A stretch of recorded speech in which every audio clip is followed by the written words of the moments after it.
Hey everybody, Invisiblekatana here doing a Guy on Games episode. It's been a while. It's always a while. It's always a long chunk of time between my Guy on Games videos because these are obviously for those of you who might randomly come across this. This is a series that I do specifically for my video game reviews because I do like a bunch of other reviews, but I started with video games, so I keep it as Guy on Games even though I barely ever do them anymore. But every once in a while I got something to review. And this one's very different because I've never reviewed a demo before, ever.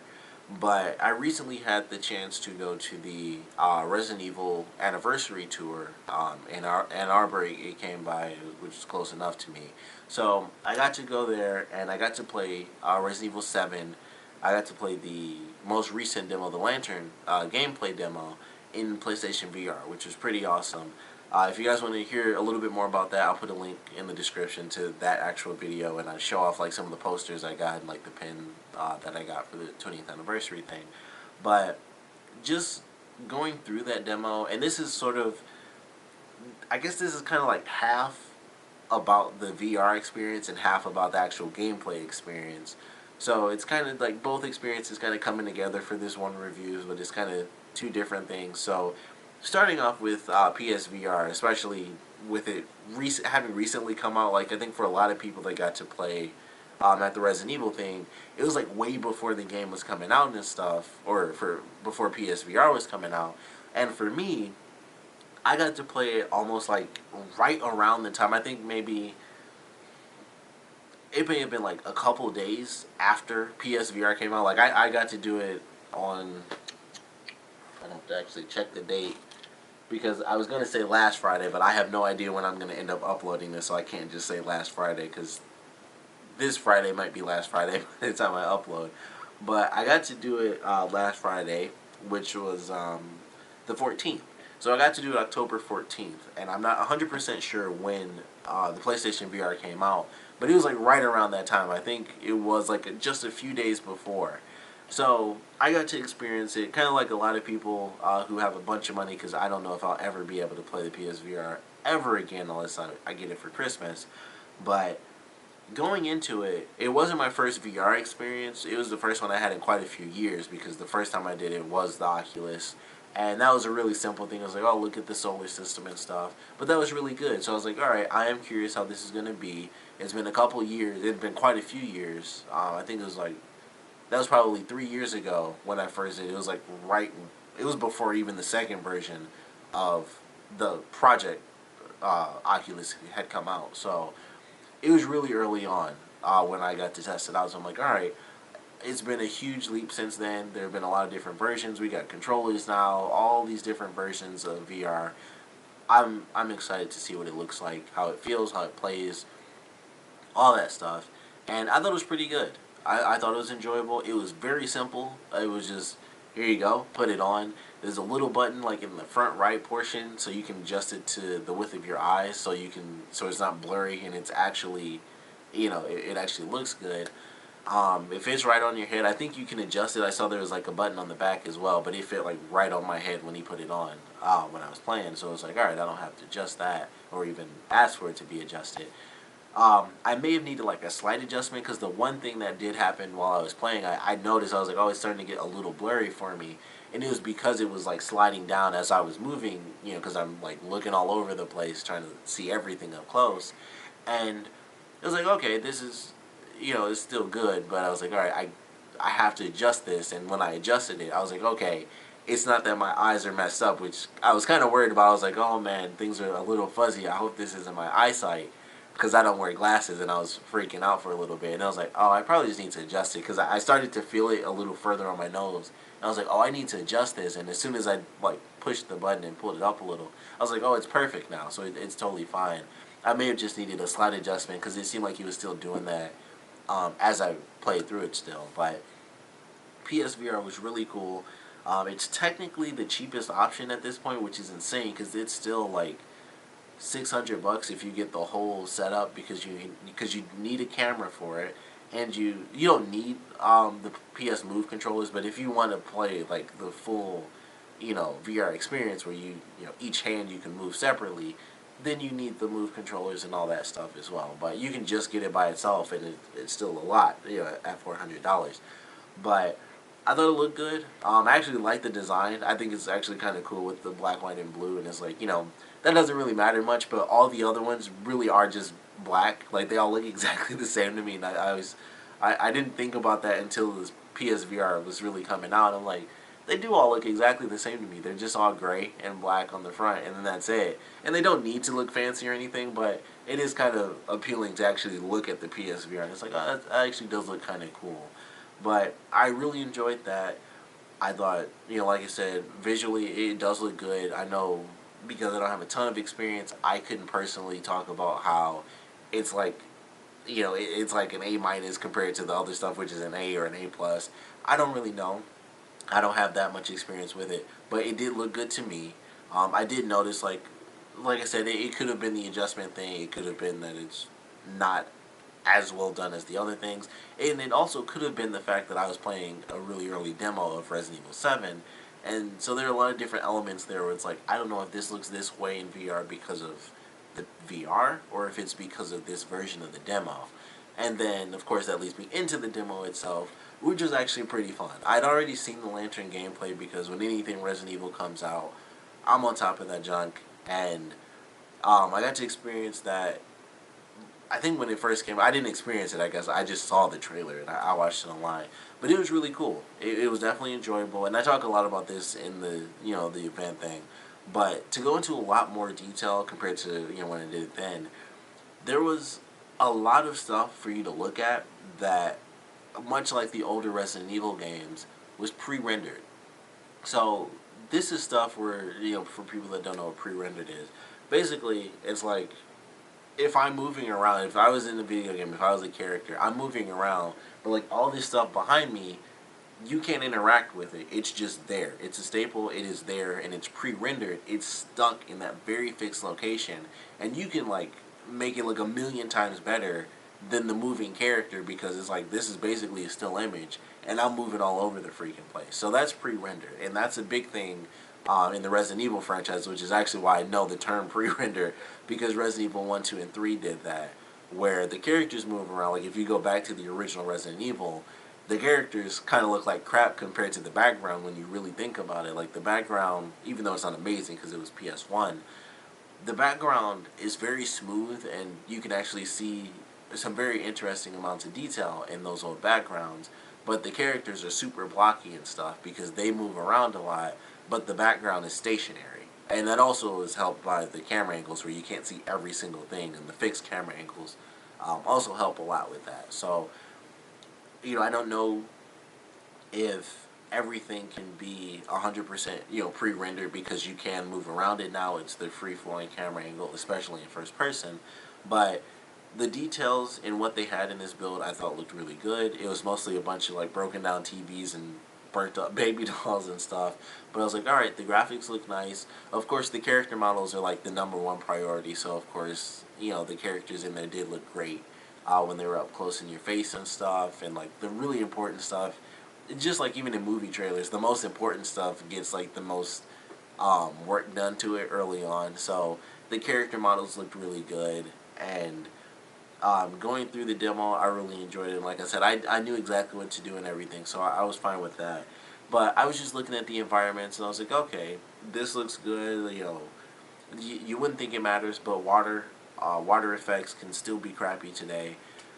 But it looked good, and it was like, dark water too, so it wasn't like, really bright water or anything. It was like dark water. It has to look a very certain way. It looked great. Everything else was kind of wooden in this section that you play in the demo. It's pretty much like the wooden shack. I don't know how big this whole house is going to be or whatever. I know it has certain floors, multiple levels and stuff, because earlier today I saw the most recent, really short couple of videos that show off like weapon gameplay and saving and stuff. So, it has multiple levels, but you don't really get to see any of that. You see like the main floor, you see the little bridge section when the demo first starts where you play as the female character. She's like, I can't let her get me. And then basically you just run away from the old woman. Well, she's not really old, but the mother of the family. And So you go through, you just look at a bunch of stuff, and there's a little section. This is where all the TVs are and stuff. It's like, all right, this is a nice little portion. You can look up, and there are like webs and stuff like that. And you walk around, and it's fun. It is creepy. It has some elements in there. Some of this stuff like I said, I talk about in my the little Resident Evil tour video, so I won't go into those details all over again. But there's some stuff. There's like some little creepy moments, even within the demo itself. I like what they did with it as far as the gameplay of hiding from this character, and I know this is a big issue with a lot of people, where it's like, oh, Resident Evil is just like, especially when it first came out, or was first announced, it's like, oh, this is just PT and Outlast and stuff, and people still keep saying that. I'm pretty sure people are still saying that. If anyone is, those people are dumb, because you can't fight in PT. You couldn't fight in PT, and you can't fight in Outlast. I don't know if you can in Outlast 2. I would assume you can't, though.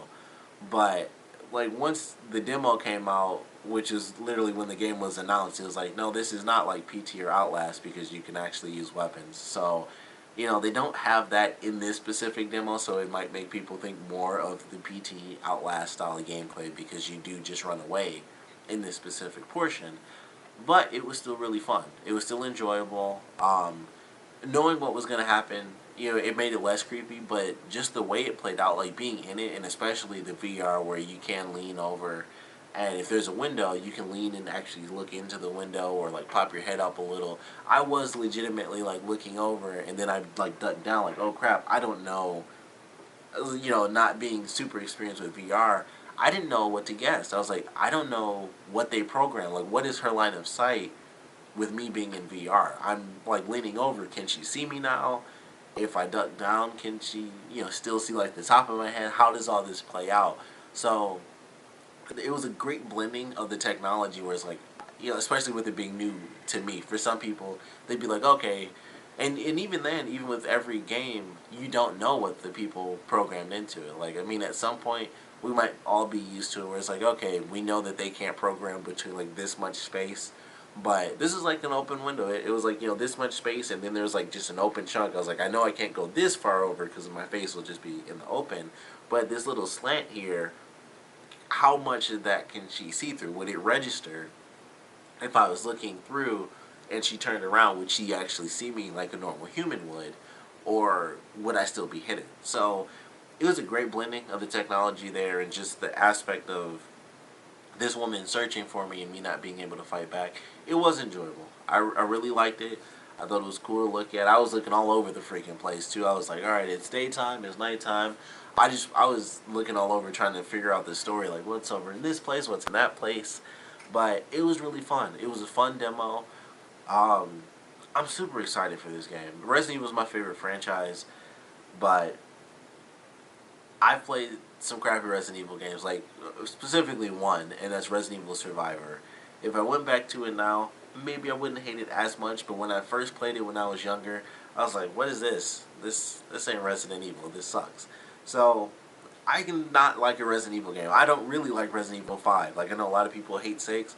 I love to bring up 5, though, because that was the first one to me. Like, 4 changed it, but at least 4 was fun and had some legitimately scary moments. And then 5 came out, and I was like, this is just a straight-up action game. I don't like this at all. And that's why I don't like 5 that much. And 6 was mostly a straight-up action game, but at least had some creepy elements, like Leon's campaign. They made it creepy in some parts, and you fight some legitimately creepy creatures in certain sections as well. So it's like, at least there's like a hint of something there, and that's why I don't completely hate that one, kind of like I do 5. But ignoring all that, this was enjoyable to me. I thought the demo was fun. I am very excited. I can't wait for them to update the demo that's on the PlayStation Network, because that's what I really want to play. They've been putting out all this extra content and stuff. I'm waiting for them to do the next official trailer where they just flat out show us the combat, because that's what everybody's waiting for.